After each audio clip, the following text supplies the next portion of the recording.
নমস্কার, আপনাদেরকে জানাই অনেক অনেক স্বাগত আমার চ্যানেলে। এভাবে কখনো বেগুন পুড়িয়ে ভর্তা করে খেয়ে দেখেছেন? যেহেতু উনানে বেগুনটা পুড়িয়েছি তাই বেগুনটা পোড়ানো দেখা হয়নি।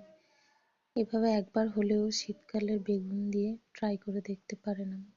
আপনারা খুব সিম্পল মশলা, খুব সাধারণভাবে করা। যদি অবশ্যই ভালো লাগে আপনারাও করে দেখতে পারেন এবং খেয়ে দেখতে পারেন। কেমন হয়েছে জানাবেন অবশ্যই কমেন্ট করে। সঙ্গে আমার একটা ছোট 2.5 বছরের মেয়ে আছে, যার জন্য 4 বেলাই আলাদা আলাদা ভাবে রান্না করা হয়।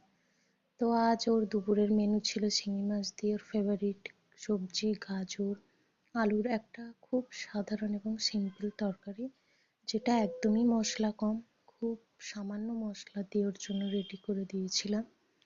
তো সেটাই শেয়ার করলাম আজ আপনাদের সঙ্গে। আর অবশ্যই জানাবেন কেমন হয়েছে। আমার মেয়ে এখন নিজে হাতে খেতেও পারে। আপনারা